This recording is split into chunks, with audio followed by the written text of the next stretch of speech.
What's up, YouTube? What's up, Facebook, social media world? Your boy's back. I just had the time of my life in Pittsburgh. I went to an actual Pittsburgh Steelers football game live. That is something that was on my bucket list that I want to do, and I accomplished it. I'm so proud of myself for that. Now, Pittsburgh, I live in Virginia, so Pittsburgh was a 5.5-hour drive to and from there, and my tickets was $120 a piece. I went with my dad, my little brother, and my uncle. And we spent, at least a good $500. No, we had to spend at least a good $700 there, maybe close to $1,000. But whatever money was spent on those tickets and just for the overall trip, it was worth it. It was literally worth every penny, and I cannot wait to go back next year.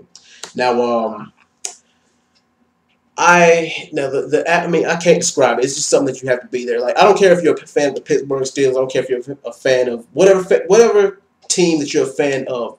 You have to go to a live NFL game.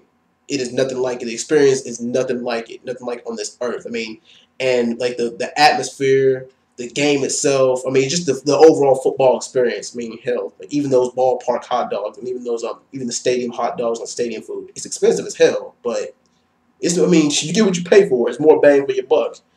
In the game, I'll talk about like the actual game. Of course I was satisfied because the Steelers won 51-34.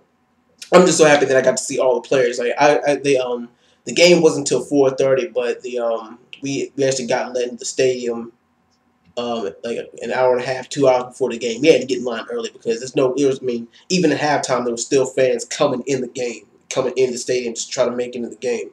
And while you're in the stadium, you don't think you're just sitting around waiting. There's always something to do. There's concession stands everywhere. There's TVs, there's merchandise stands, and everything. Like, they'll take care of you while you're in the stadium waiting on the game. Just be for sure of that. And I even got to see some of the players practicing before the game. Even some of the Colts players and some of the Steelers players.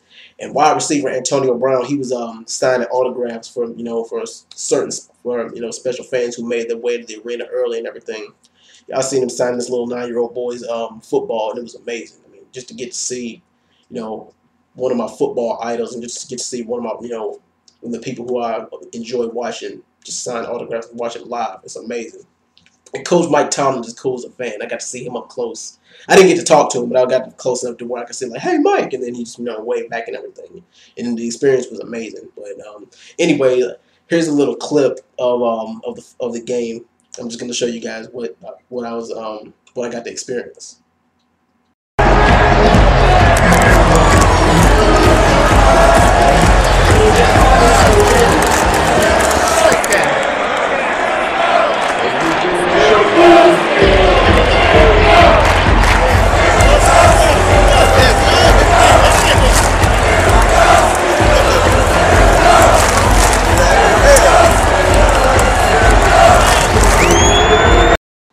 And I wanted to do a little more sightseeing while I was in Pittsburgh because the city of Pittsburgh itself is huge. I don't know anybody, like, if you can afford to live there, I would, but I don't even think anybody actually lives. For anybody actually lives in the city of Pittsburgh. I think people just commute. I think people live in surrounding cities, and people just might work in the city. Because I stayed in this area called Allegheny County, like on the outside, and I was in this little place called East Waterfront. That's where the hotel and everything was. And I want to go out and see some of the club life, but I didn't really get a chance to. Besides, I had to be up bright and early, to catch the game anyway, because me and the folks, we left around 10 o'clock in the morning. And by noon, you couldn't get it anywhere. And to think, it's like that every single week when a game is there, if not every 2 weeks when a game is there. It is amazing. And like I said, it's an experience like no other. Going to a professional fall game should be on everyone's bucket list. It's definitely something that you got to go. You got to go do that shit once. And I advise everybody to do it. And like I said, I will be back next year to do that. But anyway, I just glad that I got to share this experience with you guys. I'll be back with another video soon. Peace.